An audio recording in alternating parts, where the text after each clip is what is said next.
So I just volunteered with Greenpeace.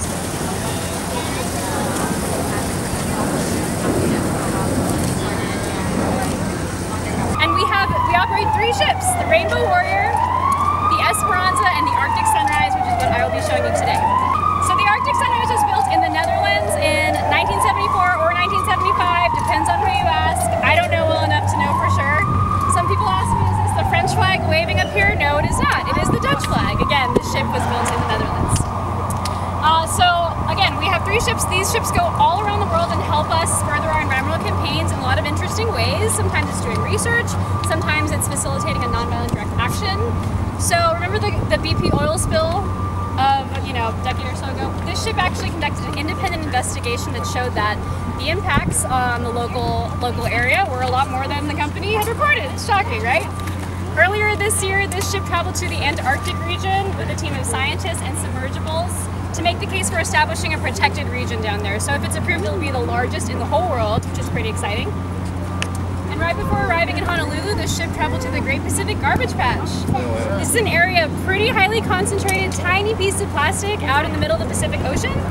The ship's crew there went to bear witness to and document the ways that these tiny pieces of plastic are affecting our remote oceans. So we're going to hear all about that today on this tour.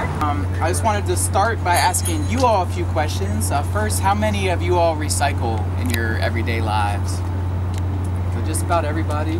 How many of you have a reusable bottle or reusable bag that you use with you? Great. How many of you still see plastic pollution in the oceans, waterways, beaches, in our communities, right? It's everywhere still. And that right there is really the problem and why Greenpeace has launched its campaign on single-use plastics.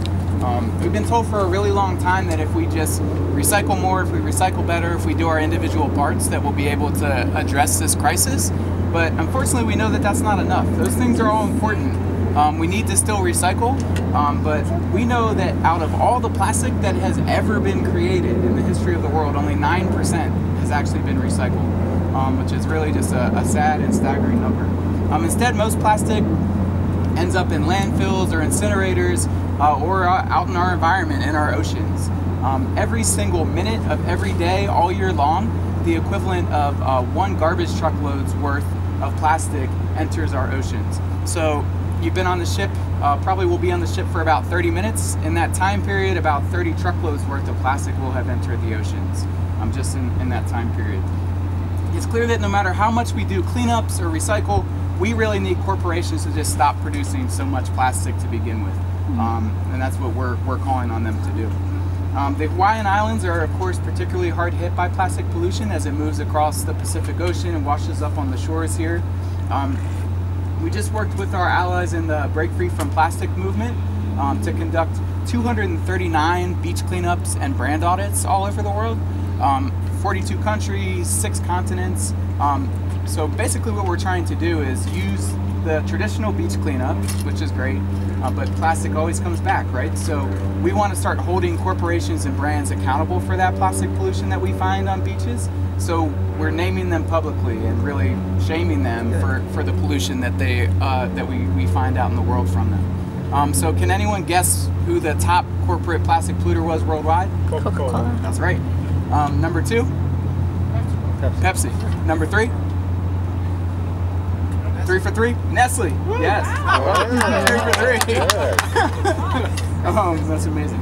So we're going to be doing the same thing here. We're taking a trip to Kaho'olawe to do a cleanup and brand audit there to hopefully name some of the worst corporate plastic polluters here in Hawaii as well, and start to put some public pressure on them to clean up.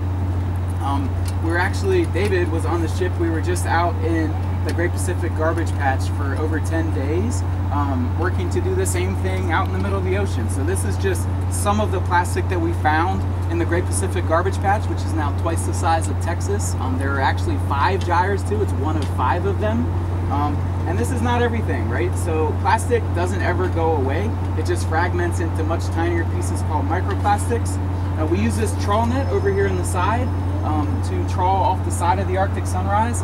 We pulled in this quantity of microplastics in just an hour's time, right? So think about how small that net is too in the great big ocean.